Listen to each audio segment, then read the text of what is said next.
On today's episode of the ThriveMore podcast, I interview Wade Thomas. Wade is the author of From the Heart. It's a book about leading with compassion and empathy. And it's not woo-woo. It's really around data and the facts of how you get a strategic advantage when you lead with empathy and compassion. And he started his career in an auto manufacturing plant that was just unionized.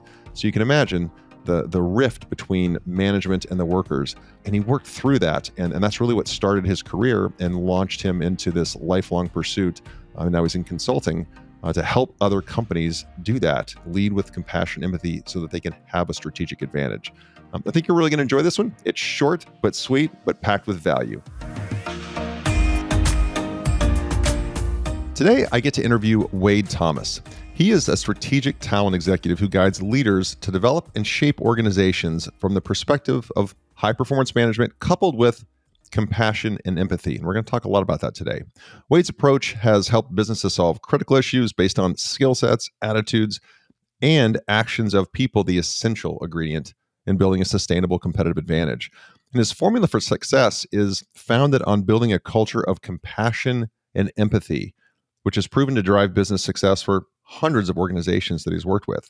He is the founder and CEO of Aim to Win, and he's coached and consulted with hundreds of leaders across the world, and who are now practicing these principles. And we'll talk about at the end how you can get a hold of him and follow up with him if you want to learn more. So with that being said, Wade, welcome to the ThriveMore podcast. Thanks for having me, Roger. Love being here. You bet. It's my pleasure.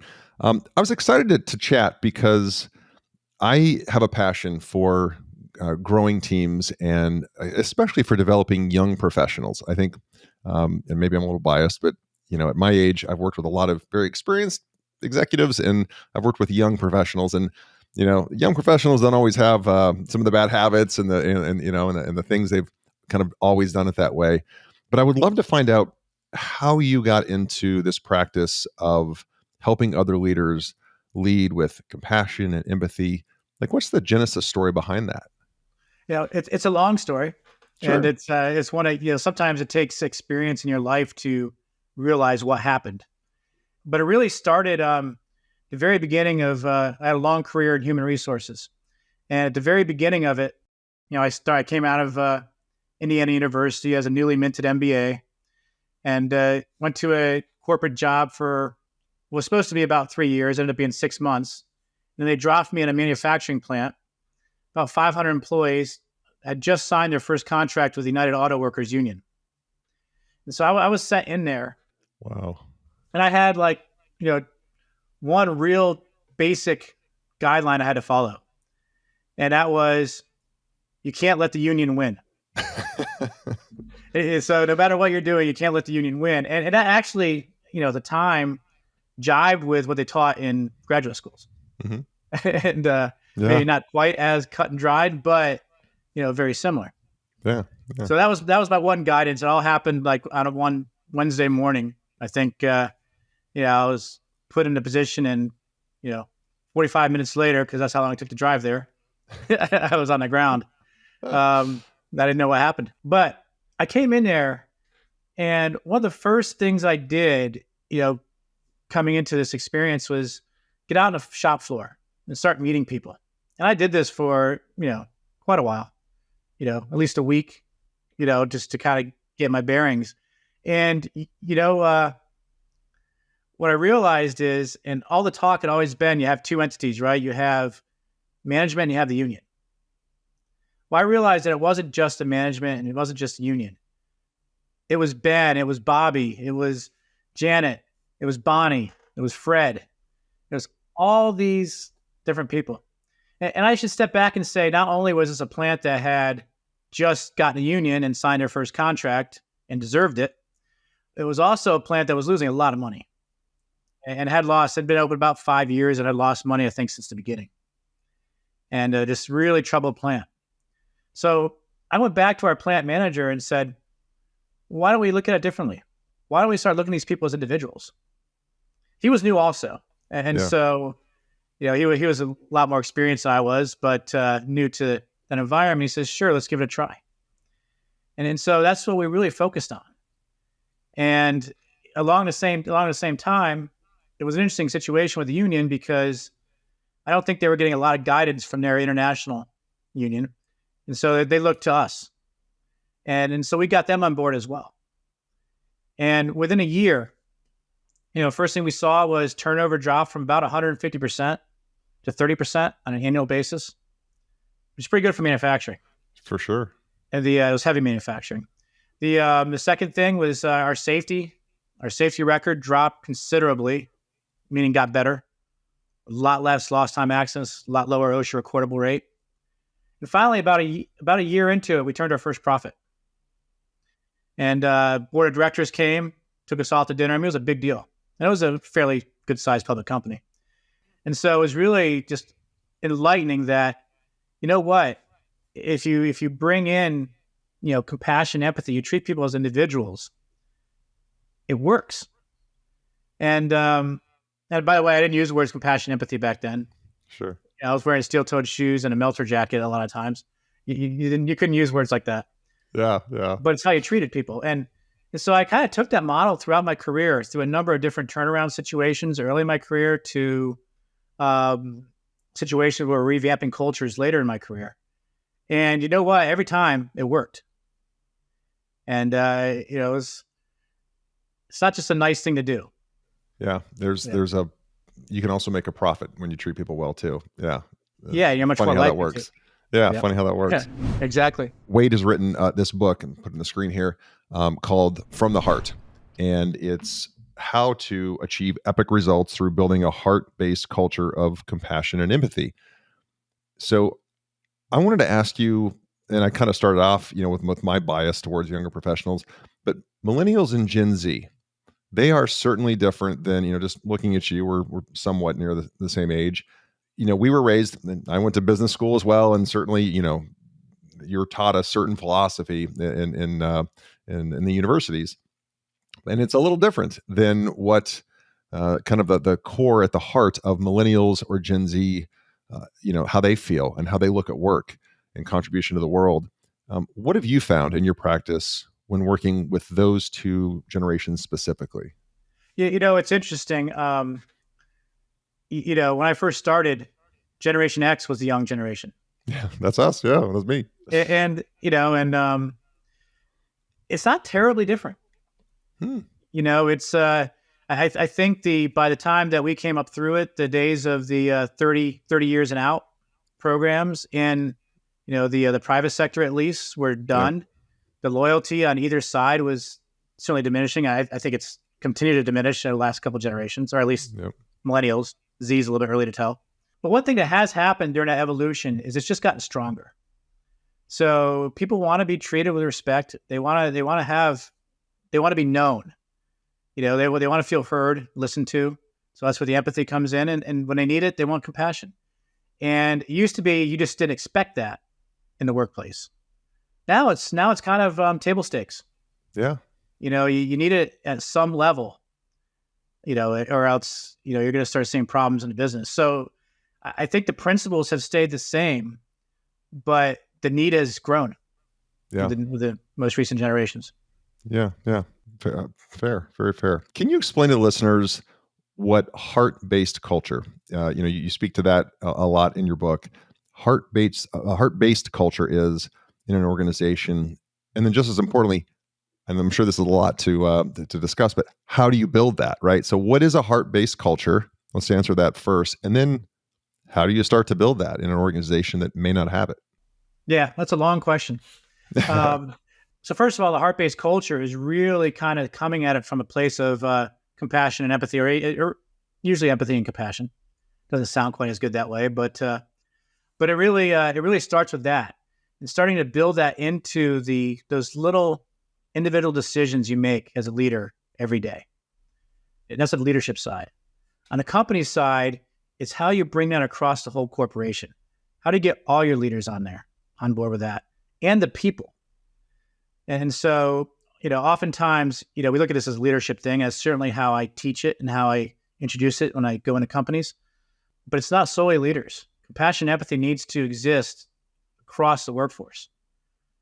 If you think about it, a very high percentage of interactions for somebody in a given day are with peers. Mhm. Not in reporting Yeah. relationships. And so you have to have it there. So how do you do that? Well, that's a very involved question, but it really starts with buy-in from the top. I often will present this to HR leaders, and as you hang out after the speaking engagement, the question that always comes up is, my CEO is a jerk. How do I get him on board? Sure. That's a whole different discussion, right? Yeah. But it really does start with the top, and then you have to have leadership that, first of all, educates, the leadership as to what this is all about. Now, most of us are born with compassion and empathy. It's a question of being empowered and knowing how to apply it in a workplace environment. So that's the first part, is education. Second part of it is really encouragement and support. So a lot of times you're asking people to go out on a limb to start really, getting to know their people. If you are of our age, you were probably told at some point in your career, personal is personal, business is business. You shouldn't be talking to your employees about personal things. I read that in your book. I read that in your book, and I'm like, that's so how I was brought up. Yeah. Yep. I think most of us were. And then certainly if you watch TV and any military, sports, business related show or movie, it's a whole different, at least until Ted Lasso. Yeah. So it's really giving that support because you're asking your leadership to go do something different and going out on a limb. And then I think another big thing that you really have to do is you got to think about the stories you're telling in your organization. So I came up in a time, and you still see this now, if somebody works all night and gets a project done, we celebrate. If somebody blows their sails out of the water, we celebrate. We need to start celebrating examples of empathy and compassion, right? We need to start, holding those things up. A leader jumped in and, picked up the load because somebody had a sick mother. We ought to be talking about that story. Yeah. Now, I think there's, historically there's been a lot of HR people out there that might say, shh, Yeah. and we don't want to set precedent. But really you want to celebrate those things because at the end of the day, our organizations are the sum of our stories. That's what culture is. Yeah. Culture is the stories that exist in an organization. Yeah. Yeah. I love that. And you talk about, HR, and certainly I've worked in Fortune 100 companies, and it is a different vibe. And, now that I'm an entrepreneur and own my own companies and have my own team, a lot of those things that I saw with big HR teams, and I understand they're mitigating risk, but boy, does it make it hard to move in an organization quickly. It makes it hard to connect, as you just appropriately talked about. And I realized that I didn't want that in my companies. I mean, you have to have a hierarchy and you have to have some rules, but man, if you can't openly talk and speak freely, you don't really have a culture. You got a set of rules, and I wanted to build a culture. So it's funny that you say that about HR. In your book, you talk about the strategic advantages. You actually have, I think, it's an entire chapter on the strategic advantages of leading with compassion and empathy. And it's really, what I saw was your way of saying, hey, reader, this isn't just fluff. Like, this isn't just woo woo. Like, there's business advantages to this. Can you speak to those? Yeah, it's and that's where I came from with this whole thing, and that's the genesis of this. It wasn't because I want to be a nice person. I mean, it did. Sure. But the reality is I wanted to find something that was going to work. Mm-hmm. And that's the reality, is it works, and it works in a lot of different ways. Some we expect, like it does. It improves retention. Believe it or not, people like to work in a place that is going to know you, hear you, and treat you with respect and compassion. Certainly helps with engagement. It gets people, when they feel like they're loved by their corporation, they're going to run through a wall for the company. Yep.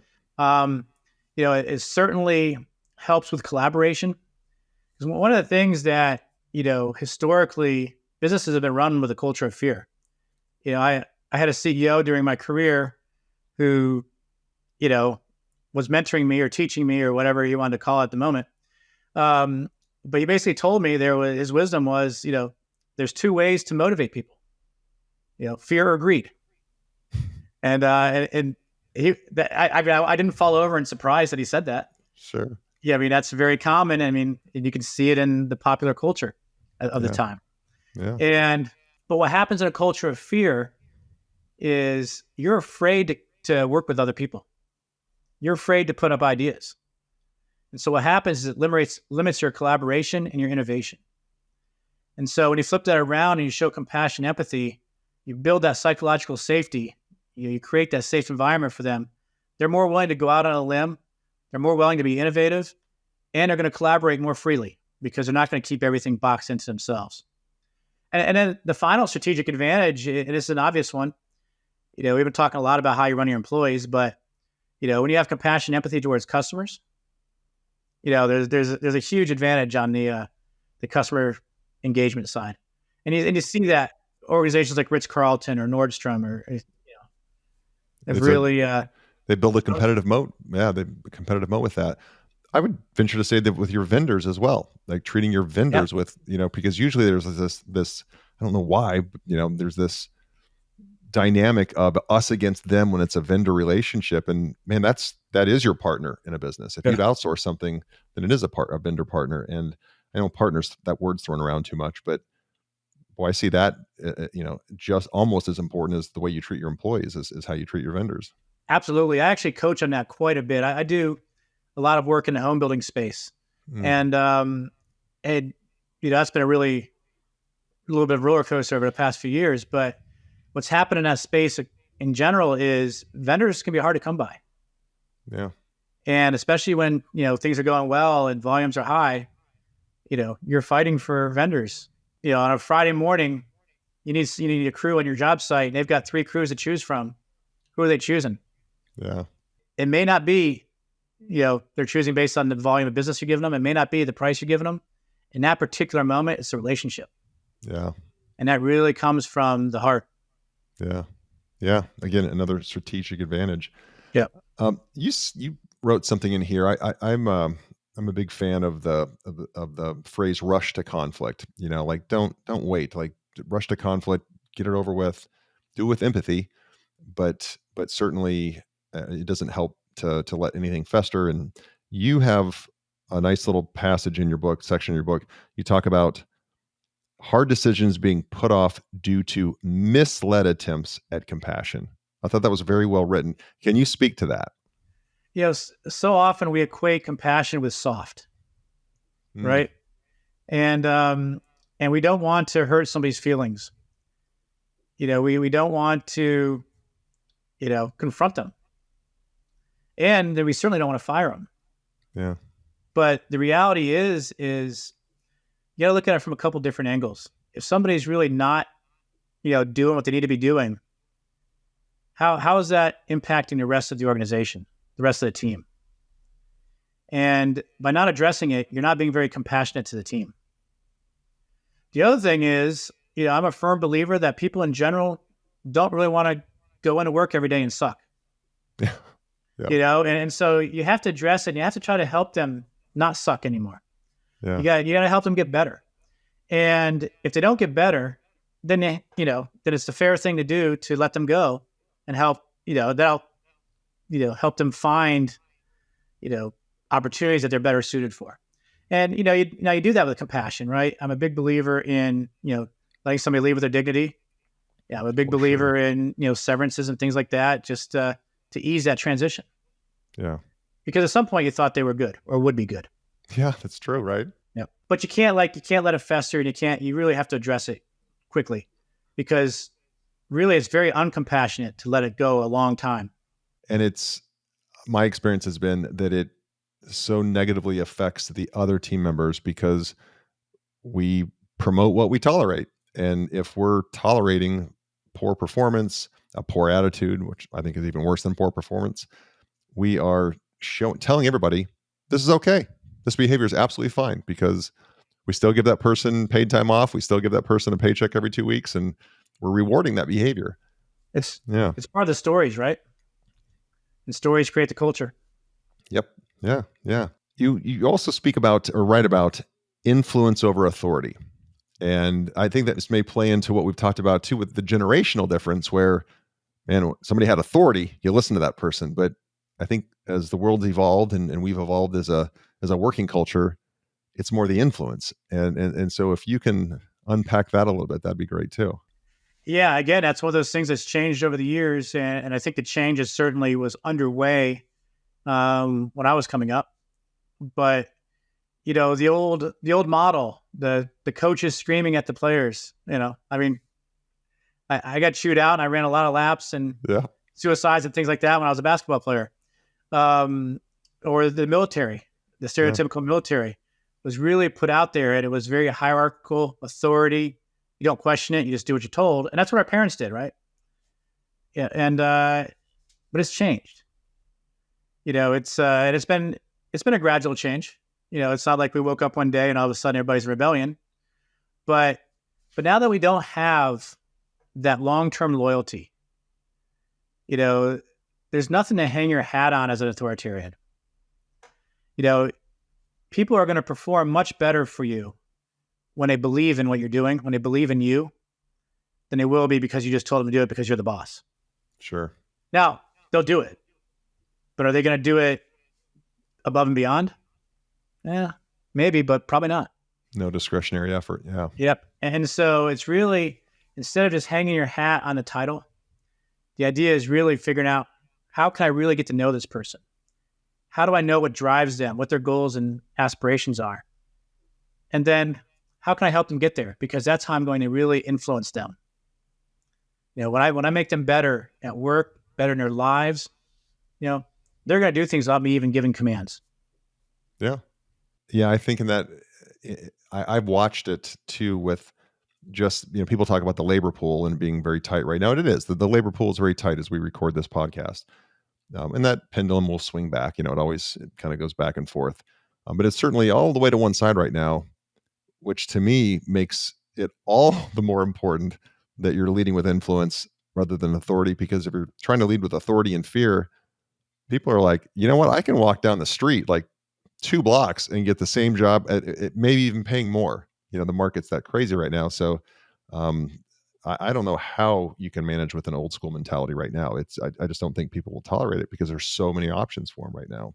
So I'm an avid reader now, and of course you can't pick your own book from the heart, right? That's not fair. But I'm an avid reader, and listeners know this. And I always ask guests for a recommendation. I'm a big believer that leaders are readers, and it's a great way to augment your understanding of leadership and persuasion and influence and culture. Is there a book that you read that you can, and I'm sure you've read many, but is there one that was pivotal, that you read it and you set it down and you said, wow, I will never look at this the same way, whatever that may have been? Is there a book that touched you that way? So that's a good question. I'm going to answer it in 2 different ways, because I'll eventually give you a title. Sure. But I'm an avid reader. What I do and what I recommend people do is look at summaries.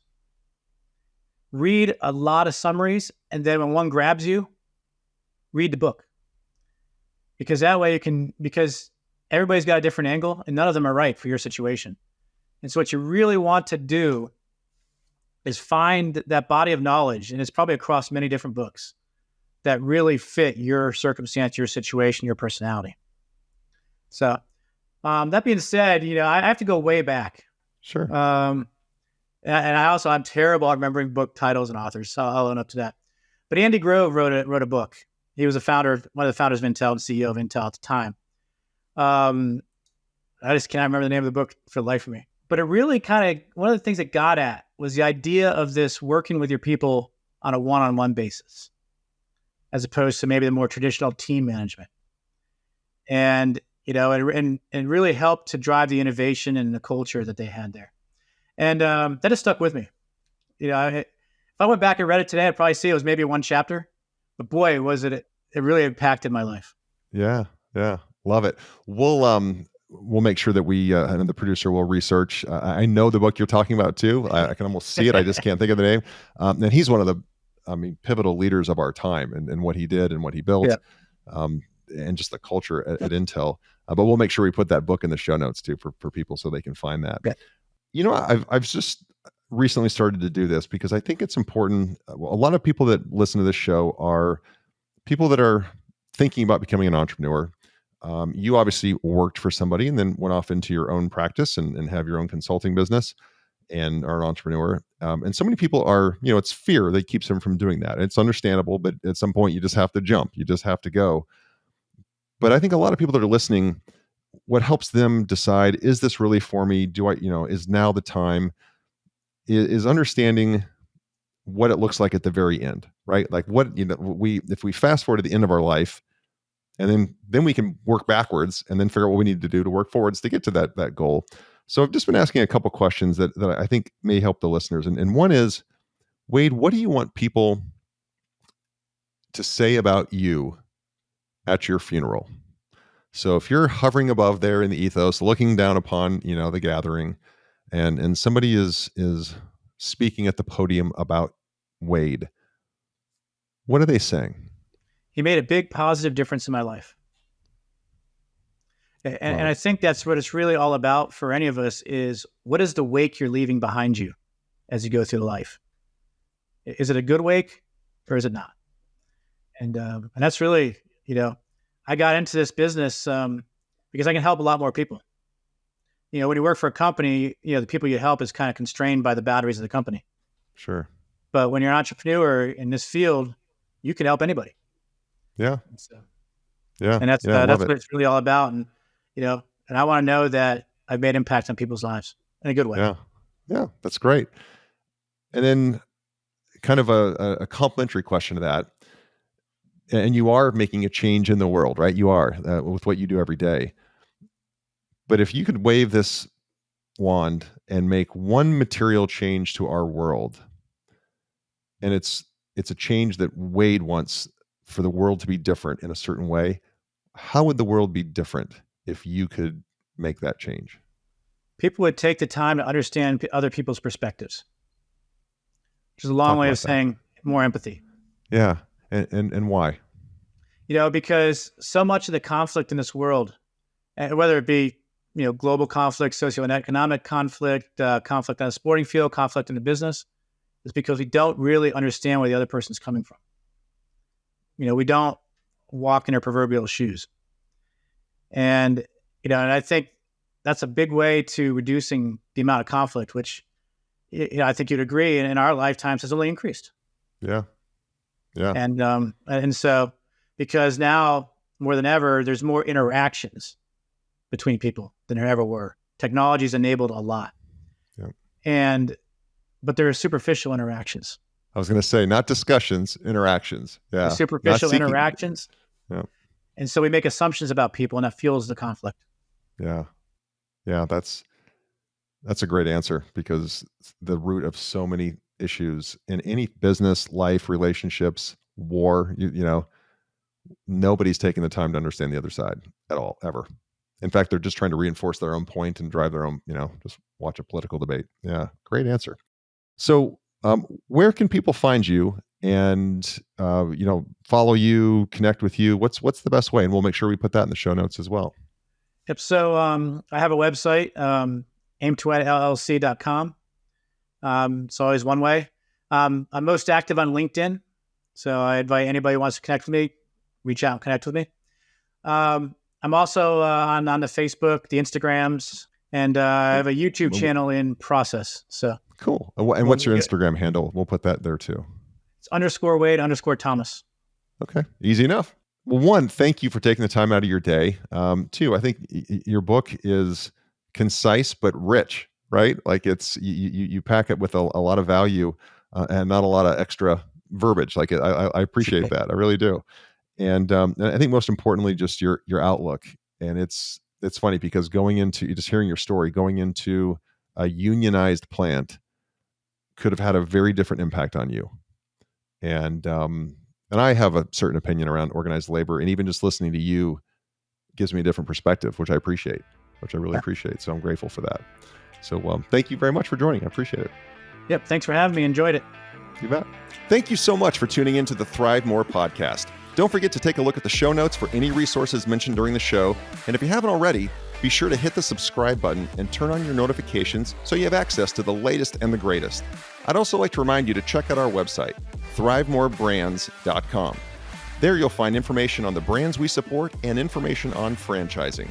Thank you again for tuning in, and until next time, always remember to set your intentions for the day and strive to thrive.